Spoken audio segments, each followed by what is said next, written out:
Hi అండి, అందరికీ నమస్తే. ఇక్కడ కనిపించే ఆహారం ఏంటి అంటే, నేను చూపించే ఆహారం అంతా హెల్దీ ఫుడ్ అండి. అంటే రక్తహీనత లేకుండా చిన్నలకి కానీ పెద్దలకి కానీ మరి B12 తగ్గకుండా, తర్వాత వచ్చేసి ఐరన్ తగ్గకుండా, మరి పీచు పదార్థం ఉండే ఆహారాలని నేనైతే మీ అందరికీ షేర్ చేస్తున్నాను. ఇక్కడ వచ్చేసి కనిపిస్తుంది ఏంటంటే, ఈ కేకు కొబ్బరి కేక్ అన్నమాట. పచ్చి కొబ్బరి కేకు. అయితే పచ్చి కొబ్బరి తురిమేనండి. మీకు మిక్సీకైనా వేసుకోవచ్చు, అది మీ ఇష్టం. నేనైతే తురిమేను కాబట్టి ఒక కొబ్బరికాయ తీసుకున్నాను. ఒక కొబ్బరికాయ తీసుకొని ముప్పాతిక కొబ్బరికాయ ఇందులో వేసేసాను. కొంచెం మాత్రం బెల్లపన్నులో వేసాను అన్నమాట. అయితే వీటి చుట్టూ ఉన్నవి ఏంటంటే బాదము డెకరేషన్ కానీ చేశాను. ఏదైనా డెకరేషన్ చేస్తే బాగుంటుంది కదా చూడటానికి అని చెప్పానని. అయితే ఈ కొబ్బరి అనేది ఎక్కువ ఐరన్ శాతం ఉంటుందండి. బెల్లం కలిసింది కాబట్టి ఐరన్ ఇంకా ఎక్కువ ఉంటుంది. తర్వాత వచ్చేసి ఇందులో యాలకులు కూడా వేసాను కాబట్టి మనకి యాలకులు త్వరగా జీర్ణమయ్యే శక్తి ఉంది. అంతేకాకుండా మనకి ఐరన్ శాతం కూడా పెంచే లక్షణము యాలకుల్లో ఉందన్నమాట.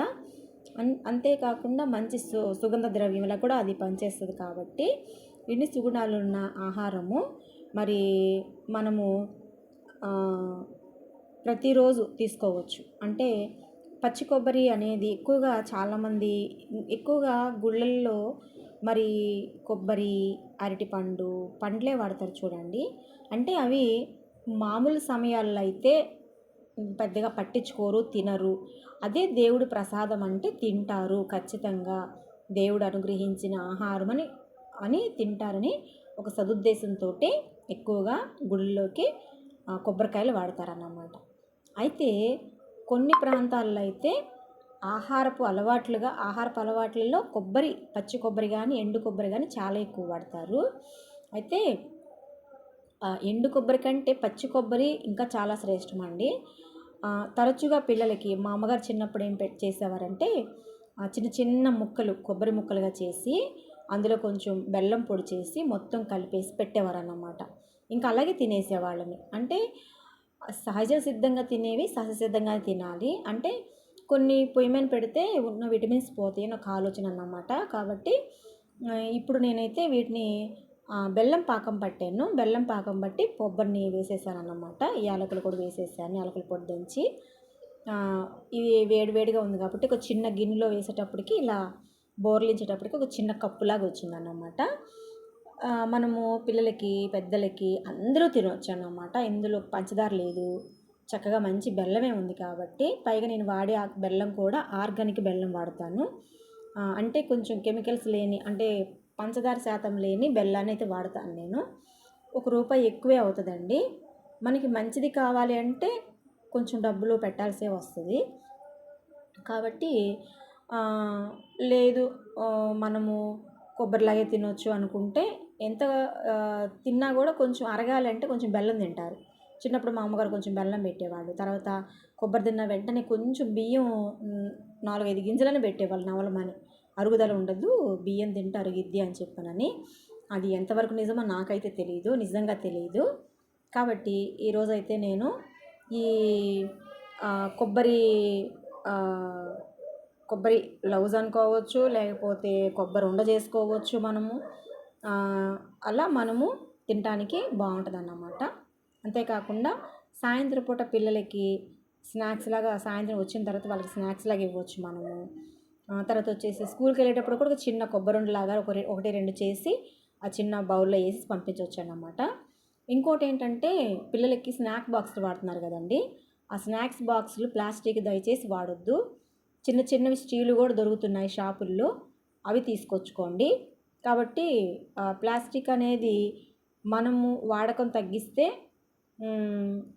తయారీ కూడా తక్కువగా ఉంటుంది అనేది ఒక చిన్న ఆలోచన. కాకపోతే ఏంటంటే ప్లాస్టిక్ తయారీ ఎక్కువైపోతూ ఉంది. గతంలో నేను చిన్నపిల్లప్పుడైతే అందరి ఇళ్లల్లో రాగి వస్తువులు, ఇత్తడి వస్తువులు మా ఇంట్లో కూడా చాలా ఎక్కువ ఉండేవి. ఆ తర్వాత ఉండే కొద్ది రాగి, ఇత్తడి మాయమైపోతుంది. వాటి ప్లేస్లో స్టీల్ వచ్చేసింది, అల్యూమినియం వచ్చేసింది. ఇప్పుడు అవి కూడా కనిపించట్లేదు, ఎక్కువ ప్లాస్టికే కనపడుతుందన్నమాట. ప్లాస్టిక్ ప్లేట్లు, ప్లాస్టిక్ బౌల్స్, ప్లాస్టిక్ బాక్సులు, స్నాక్స్ బాక్సులు అన్నీ ప్లాస్టిక్వి వచ్చేసినాయి అన్నమాట. అయితే నేనైతే కొంచెం ప్లాస్టిక్ తక్కువగానే వాడతానండి. ఎక్కువ వంట పాత్రలకు అలాంటి వాటికి అసలు వాడను. కాబట్టి పిల్లలకి కూడా మనం స్నాక్స్ బాక్సులు కూడా స్టీల్వి ఉంటాయి. స్టీల్ ఇస్తే బాగుంటుందనేది, పంపిస్తే మంచిదనేది నా ఆలోచన. అంతేకాకుండా చాలామంది టిఫిన్ బాక్సులు కూడా ప్లాస్టిక్వి తీసుకెళ్తున్నారు. ఒక్కోసారి మనం వేడివేడి అన్నం పెట్టాల్సి వస్తుంది, ఒక్కోసారి వేడివేడి కూరలు పెట్టాల్సి వస్తుంది. అలాంటి సిచ్యువేషన్లో అవి కొంచెం ఏంటంటే ప్లాస్టిక్ అంతో ఇంతో కరుగుతుందిగా అనుకుంటున్నాను. అంటే వాటి స్మెల్ కానీ ఏదైనా కూడా కొంత వేడికి కరిగిద్ది అనేది వాస్తవము. కాబట్టి మనము స్టీల్ బాక్సులు వాడటం అనేది శ్రేష్టం. కాబట్టి పిల్లలకి మంచి ఫుడ్డు, మనం వాడే పాత్రలు కానీ ఏవైనా కూడా అవి మంచివై ఉండాలి, ఆరోగ్యవంతమై ఉండాలి. ఒకవేళ ఇప్పటివరకు మనం తెలియకుండా వాడున్నాం అనుకోండి, తెలిసిన తర్వాత వాటిని తీసేద్దాము, పక్కన పెట్టేద్దాము. సో కాబట్టి ఈరోజైతే నేను కొబ్బరి బర్ఫీ చేశాను అన్నమాట. మనం కొబ్బరి హల్వా అనొచ్చు, కొబ్బరి బర్ఫీ అనొచ్చు, మనకి ఎలా అయినా అనుకోవచ్చు. కానీ అందులో బయట తీసుకొచ్చినవి కాకుండా పైగా మనం ఇంట్లో చేసుకున్నాం కాబట్టి ఇంకా ఇంకా టేస్ట్గా ఉంటుంది. పిల్లలకు కూడా మీరు ఇంట్లో చేసి పెట్టండి. ఓకే అండి, బాయ్.